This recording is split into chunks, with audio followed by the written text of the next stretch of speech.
38e jour de ce Vendée Globe.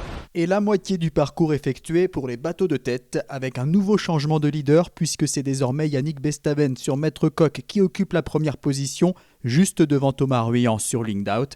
Charlie Dalin sur Apivia est à la 3e place. Il a pu reprendre la course normalement après une avarie sur son système de foil qu'il a pu réparer ce mardi. J'ai constaté qu'il me manquait cette pièce de cale de foil là, juste à l'aube. Et ça a été déjà un choc, une déception immense parce que la première chose que je me suis dit c'est que c'était fini quoi. Et heureusement l'équipe s'est mobilisée, m'ont proposé une solution. C'était une solution assez engagée, avec beaucoup de découpes de carbone, avec redessiner la pièce de carbone avec un plan à partir d'un plan qu'ils m'ont envoyé.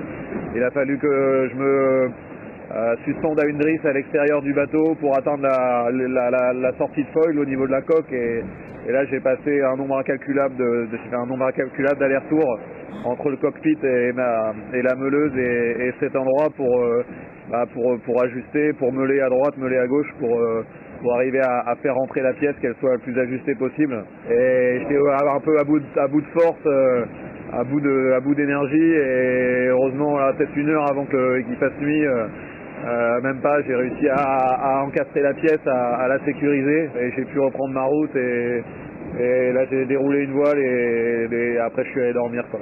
J'espère que voilà, c'était le dernier souci et que maintenant ça va dérouler quoi.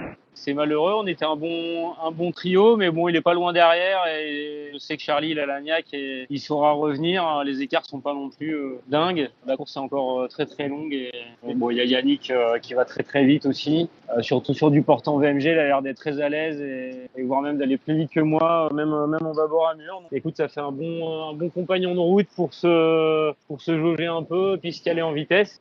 Le bout du tunnel des mers du Sud est encore loin, mais le passage dans l'océan Pacifique est proche. Il se fera au large de la Tasmanie. Après avoir longé la zone des glaces pour aller vers le sud, la tête de flotte a mis le cap à l'est. Les poursuivants naviguent toujours groupés et 3 d'entre eux ont obtenu ce mercredi des temps de compensation pour avoir participé au sauvetage de Kevin Escoffier. 6 heures pour Boris Herrmann, 10h15 pour Yannick Bestaven et 16h15 pour Jean Le Cam. Des temps qui seront crédités une fois la ligne d'arrivée franchie. Parmi les autres poursuivants, Louis Burton est handicapé car il ne peut envoyer sa grand voile à plus d'un ri, problème que connaît également Romain Attanasio, désormais devancé par Clarisse Kremer. Je suis contente, après il y a eu pas mal de petites choses qui ont joué en ma faveur, il a eu des petits soucis techniques, il a une grand voile qui peut plus mettre en tête de mât et tout, et il y a eu des conditions météo qui m'ont permis de le recoller. Mais je suis contente parce que j'ai quand même réussi à tirer mon épingle du jeu et c'est toujours chouette de doubler un concurrent. Après c'est rien d'extraordinaire non plus, mais c'est cool, et puis je sais que mon équipe est contente parce qu'ils préfèrent savoir qu'il y a quelqu'un juste derrière moi en cas de problème.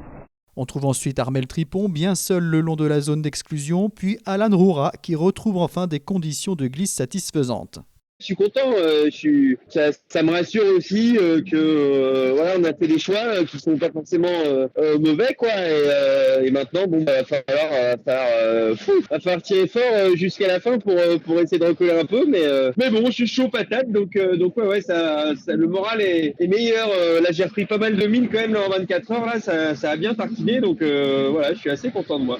Au classement de 15 heures ce mercredi, c'est donc Yannick Bestaven qui est en tête avec 16 000 d'avance sur Thomas Ruyant et 149 000 sur Charlie Dalin. Jean Le Cam mène le groupe de poursuivants. Les bateaux derrière lui se tiennent en moins de 40 000. Arnaud Boissière, 16e, et Stéphane Le Diraison, 17e, sont pourchassés par le groupe Pip Air, Didac Costa, Manuel Cousin. Jérémy Bayou a dépassé un 6e concurrent, le japonais Kojiro Shiraishi, et se retrouve 21e.